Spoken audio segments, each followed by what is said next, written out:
कई बार लोग नहीं कहते तुम्हारे तो चेहरे का रंग ही उतर गया, उड़ गया। चेहरे का क्या उड़ गया?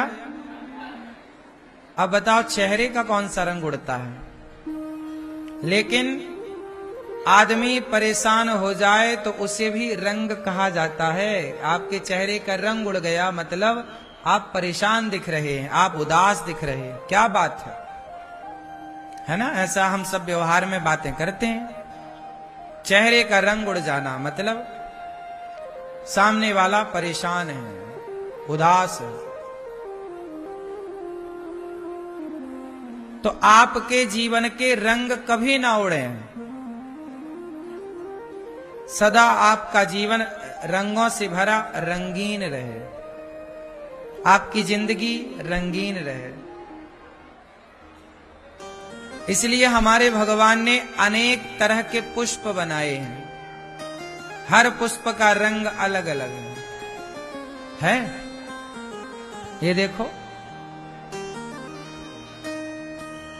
ये दोनों पुष्प भगवान ने बनाए हैं और दोनों का रंग भगवान ने अलग अलग बनाया। यदि एक ही रंग होता संसार में तो ये दुनिया कैसी होती? इसलिए भगवान ने दुनिया को रंगीन बनाया है, रंगों से भरा है। आकाश में भी कई बारिश के बाद जब इंद्रधनुष बनता है तो वह भी रंगीन होता है।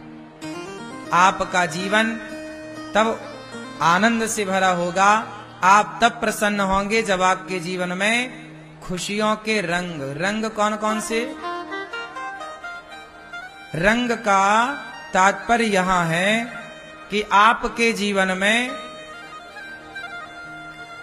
प्रेम का रंग हो। तो रंग कौन कौन से? आपके जीवन में सेवा का रंग, प्रेम का रंग, समर्पण का रंग, ये बना रहे। आप कुछ लोगों का स्वभाव कैसा होता है? एक सा, हमेशा गुस्से में बात करेंगे, गुस्से में। कोई प्यार हंसने की बात होगी तो भी हंसेंगे नहीं। एक तरह का आदमी अच्छा नहीं लगता। जीवन में रंग होने चाहिए। कई लोग कहते महाराज जी हम नाचते नहीं हैं। क्यों नहीं नाचते? कभी नाचो, कभी गाओ, कभी हंसो, कभी रो। यही तो जीवन के रंग हैं। सब आना चाहिए। जीवन जिंदगी जैसे में खुशहाल हो। जिंदगी आप अपनी पत्नी के साथ, कई बार क्या होता है पत्नी को नाचना अच्छा लगता है पर पति बोले नहीं नहीं नहीं हम नाचते नहीं, हमसे नहीं आता। नहीं आता कोई बात नहीं, फिर भी आप उसके साथ थोड़ा उछल लो। ये भी तो एक रंग है, नहीं है? इसलिए जीवन ना नीरस नहीं होना चाहिए। कैसा नहीं होना चाहिए? नीरस, रस से भरा होना चाहिए। और रस से भरा क्या? कभी नाचो, जैसे होली आई तो नाचो। अब कुछ लोग क्या करते हैं, होली में घर में घुसे रहते हैं। नहीं नहीं हमारे कपड़े ना गंदे हो जाए। नहीं साले, कपड़े तो रोज तुम्हें बदलना और पहनना है। ये साल भर का त्योहार है, एंजॉय करो, आनंद लो। घर में बैठ के भी क्या पाओगे? रोज तो घर पे बैठना है। इसलिए जीवन को रंगीन बनाओ, हर त्योहार को एंजॉय करो। हमारे यहां त्योहार, होली आई, नाचो गाओ, रंग लगाओ, लड़ो ना, पुरानी बातों को भूल जाओ, पुराने गिला शिकवा सब छोड़ दो, नए तरह से जीवन को जियो। जैसे समय के साथ पुराने घाव भर जाते हैं और आप स्वस्थ हो जाते हैं, ऐसे पुरानी बातों को भी भूल जाना चाहिए और नए जीवन की शुरुआत करनी चाहिए इन त्योहारों से, एक दूसरे को रंग लगाकर। ठीक है? पति पत्नी को होली खेलनी चाहिए एक दूसरे के साथ, पिता पुत्र को होली खेलनी चाहिए एक दूसरे के साथ, माँ बेटे। होली खेलने से क्या होता है? पत्नी के साथ खेलोगे, बच्चों के साथ खेलोगे, माँ बाप के संग खेलोगे, क्या होगा? प्रेम बढ़ेगा। क्या होगा? बोलो।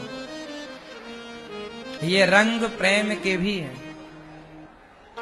लेकिन आप लोगों को घर वालों के संग नहीं खेलना, पड़ोसन को ढूंढते फिरते हैं लोग। जेठालाल बबीता को ढूंढ रहा होगा। हाँ? दया के संग नहीं खेल रहा होली। जेठालाल किसे ढूंढ रहा होगा? बबीता जी को।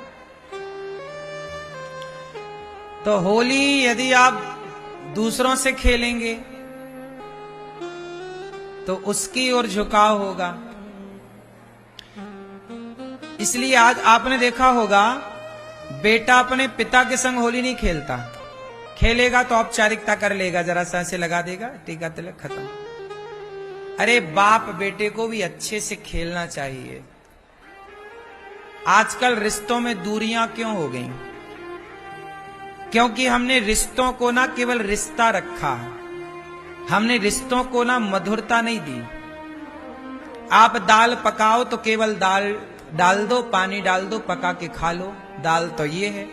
लेकिन उसी दाल को स्वादिष्ट बनाने के लिए तरह तरह के आप मसाले, छौंका, मिर्ची, धनिया, गरम मसाला इत्यादि, तब ना जाकर के दाल स्वादिष्ट बनती। वरना दाल तो पानी में पकाओ, पका के खा लो, वो भी तो दाल कहलाएगी। क्यों? दाल तो दाल है। उसी तरह रिश्ते तो रिश्ते हैं, पर रिश्तों में चार चांद लगाने के लिए हमारे बुजुर्गों ने ये त्योहार बनाए हैं कि इन त्योहारों से आपके रिश्तों में मधुरता आएगी। पिता के संग बेटे को होली खेली, पिता खेले होली बेटे के साथ, पिता आगे आए। बेटा तो सब कुछ आएगा कि पता नहीं पिताजी बुरा ना मान जाए। तो होली सबसे पहले घर के लोगों से खेलना चाहिए, हाँ या ना? पत्नी के साथ खेलो और बच्चों के साथ तो खूब खेलो। इससे क्या होगा? साल भर याद रहती है ये चीजें कि देखो अपन ने कितना बढ़िया होली खेला। त्योहार जो होते हैं एक दिन के लिए आते हैं, पर उन एक दिन के त्योहार को साल भर याद रखा जाता है। सही है कि गलत है? इसलिए उन्हें इतने अच्छे से मनाना चाहिए, इतने अच्छे से उन्हें हम सबको उत्सव त्योहार ऐसे मनाना चाहिए कि जो एक दिन का त्योहार है इतने भरपूर तरीके से आनंद ले लो उस एक दिन का कि एक साल तक हम याद करते रहें उस त्योहार को। बात समझ में आई? एक साल तक। इसलिए हर त्योहार, चाहे वो होली आए या दीपावली आए, दीपावली को भी इतने अच्छे से मनाओ कि वो साल भर याद रहे। क्योंकि ये त्योहार ऐसे मना लेना चाहिए, इतने भरपूर आनंद के साथ मना लेने चाहिए कि कई लोगों के जीवन में ये त्योहार दोबारा नहीं आते। जैसे आपकी दादी है, आपके दादाजी हैं, आपकी नानी है और आपके नाना जी हैं। यदि वो हैं दादी दादा, नानी नाना, माता पिता, तो जरूरी नहीं है कि अगला भी होली का त्योहार उनके साथ हम मनाएं। जरूरी है? कोई गारंटी ले सकता है इस बात की? इसलिए ये त्योहार ऐसे मनाओ कि इस त्योहार को ऐसे मनाओ कि बस यही है, इसके बाद अब कुछ नहीं है। इसी को डूब के मनाओ, 100% अपने आप को डुबाओ, क्योंकि कल हो ना हो अगली होली, अगली दीपावली आएगी। त्योहार तो आएंगे, पर उस त्योहार में पता नहीं कौन रहे और कौन ना रहे। इसलिए खूब आनंद लेना चाहिए, सब कुछ आना नहीं चाहिए।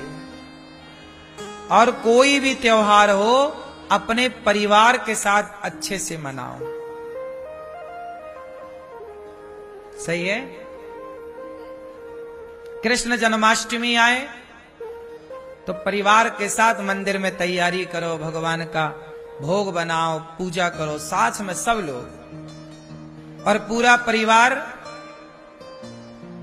होली खेलकर एक फोटो ले लो, सेल्फी ले लो। याद रहती है कि हाँ ये हमारे पिछले साल की होली थी, ये हमारे, क्योंकि साल ऐसे निकल जाते हैं चुटकियों में, पर यादों के रूप में तस्वीर रह जाती है कि देखो ये तस्वीर हमने, ये पिछले साल की होली थी, ये उसके पहले की थी।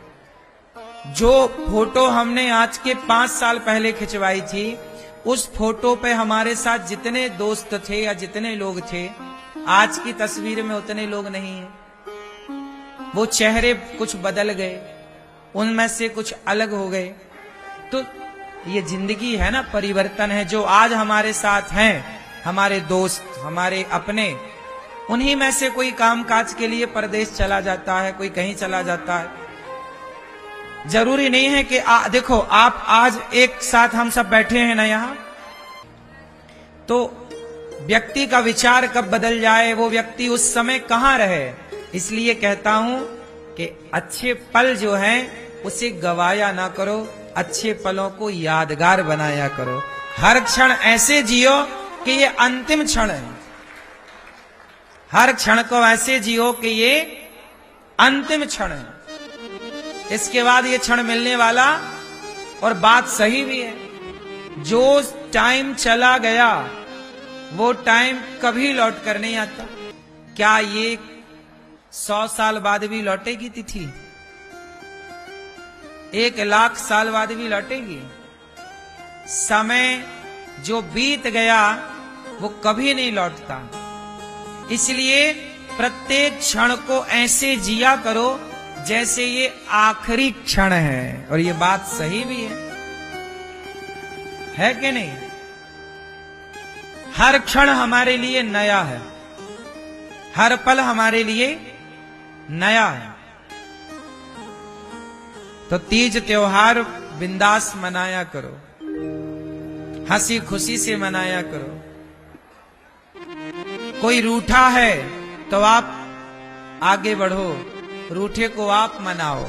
ये उम्मीद मत करो कि वो आपको मनाए, नहीं, वो आपको क्यों मनाए, आप बड़े बन जाओ ना, आप शुरुआत कर दो। अच्छाई की पहल आप भी तो कर सकते हैं। सॉरी बोलने की पहल मैं भी तो कर सकता हूं। मैं आपसे उम्मीद क्यों करूं कि आप सॉरी कहें? मैं कर लूं ना। जो उम्मीदें हम दूसरों से करते हैं, यदि वो उम्मीद हम दूसरों से ना करके स्वयं पहल कर लें तो रिश्ते कभी बिगड़े ही नहीं। इतनी सी समझदारी। हम क्या उम्मीद करते हैं? पति पत्नी में लड़ाई होती है, बाप बेटे में लड़ाई होती है, रिश्तों में लड़ाई होती है। उनको लगता हम गलत थोड़ी हैं, हमने गलती नहीं की, आपने की, आप सॉरी बोलो, आप झुको। इस चक्कर में आपके 5 दिन, 10 दिन, 20 दिन, महीना, साल गुजर जाते हैं। आप बात नहीं करते, एक दूसरे को आप देखते नहीं हैं, सामने आ जाने पे नजरें झुका लेते हैं। आप क्या उम्मीद करते हैं? वो आए पहले, वो सॉरी कहे पहले। आपने उम्मीद दूसरों से की, इसलिए आप परेशान हैं। हम उम्मीदें कभी दूसरों से ना करें। हम भी तो ये काम कर सकते हैं जो उम्मीद दूसरों से है, इसलिए कभी दूसरों से उम्मीद नहीं करना चाहिए। आप खुद अपने को आगे बढ़ाओ हर अच्छे काम के लिए। बढ़ते जाओ, बढ़ते जाओ, बढ़ते जाओ। आप बड़े बनने की होड़ में ना आओ, छोटे बन जाओ। हनुमान जी लंका गए, हनुमान जी लंका गए, क्या बनकर गए? बोलो, बड़े बनकर गए। मैया, छोटे हनुमान जी लंका गए, क्या बनकर गए? अति लघु रूप पवन सुत लीन्हा। क्या बने हनुमान जी? हनुमान जी कैसे हैं? बड़े हैं। हनुमान जी कैसे हैं? बहुत बड़े। पर बड़े हनुमान जी जब काम करने चल रहे हैं तो छोटे बनकर जा रहे हैं। बड़ा कौन है? जो छोटा हो सकता है वही बड़ा हो सकता है।